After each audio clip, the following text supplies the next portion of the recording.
Colonel Sophia पर टिप्पणी के बाद मंत्री विजय शाह पर कांग्रेस नेता व मंडला जनपद अध्यक्ष ने कहा इस्तीफा दे देना चाहिए। कर्नल शोफिया पर टिप्पणी के बाद मंत्री विजय शाह की निंदा करते हुए कांग्रेस नेता व मंडला जनपद अध्यक्ष संतोष सोनू भलावी ने गुरुवार को 4 बजे प्रतिक्रिया दी है। कहा है कि जब देश जवानों के साथ है, ऐसे में भारतीय सेना पर अनर्गल टिप्पणी करना गलत है। मैं इसकी निंदा करता हूं। मंत्री विजय शाह को इस्तीफा दे देना चाहिए। भारत देश इतनी बड़ी परेशानी से, संकट से, आपदा से, जो भारत पाकिस्तान के बीच में युद्ध छिड़ा, हमारे युद्ध छिड़ने के पहले पहलगाम में जो आतंकवादियों ने निर्मम हत्याएं की हमारे हिंदुस्तानी भाइयों बहनों ने, जिसके बाद भारत सरकार ने अपना कड़ा रवैया अपनाते हुए और भारत सरकार के साथ विपक्ष के पूरे नेता और जितने भी संगठन हमारे हिंदुस्तान में या राजनीतिक पार्टियां हैं, सबने बाकायदा पूरा समर्थन भारत सरकार को दिया।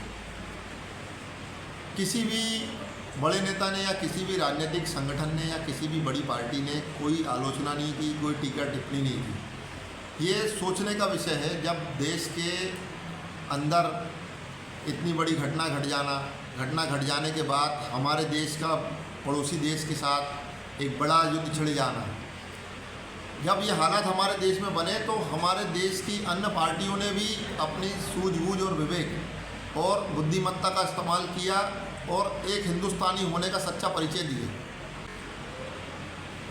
प्रधानमंत्री जी ने जो भी कदम उठाए या उनके सहयोगियों ने जो भी उनको समर्थन दिया, आपने देखा कि पाकिस्तान से जब हमारा युद्ध हुआ तो उसमें हमारे हिंदुस्तान के सैनिक भी शहीद हुए।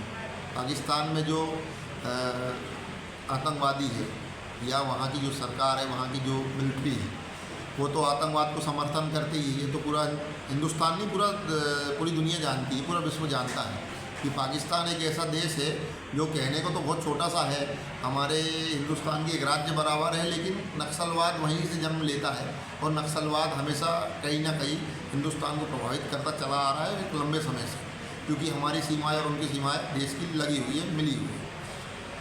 जब हमारे देश की सीमा लगी हुई है, जब सीमा में हमारे देश के जवान गोली खाने के लिए अपना सीना हमेशा आगे रखते हैं, कभी पीठ दिखा के नहीं भागते, चाहे कारगिल का युद्ध हो, चाहे इसके पहले भी जो युद्ध हमारे पड़ोसी देशों से हमारे हिंदुस्तान या भारत के युद्ध हुए, तो अनेक शहीद हमारे सैनिक शहीद हुए, जिनको हम वीरता के पुरस्कार से सम्मानित करते हैं। संघर्षशील कौम, जिनको हम सैनिक कहते हैं, सिपाही कहते हैं या फौजी कहते हैं, उनके लिए एक इतने बड़े कद के नेता विजय शाह जी, जो इतनी ओछी भाषा में जो उन्होंने भाषण दिया, मुझे लगता है कि एक बच्चों के पास ये भाषण आज की डेट में वायरल हो गया होगा और सुन के इतना अभद्रपन लगा कि किन शब्दों का आप इस्तेमाल कर रहे हो और किसके लिए कर रहे हो। फौजियों के लिए कर रहे हो। फौजी कौन है?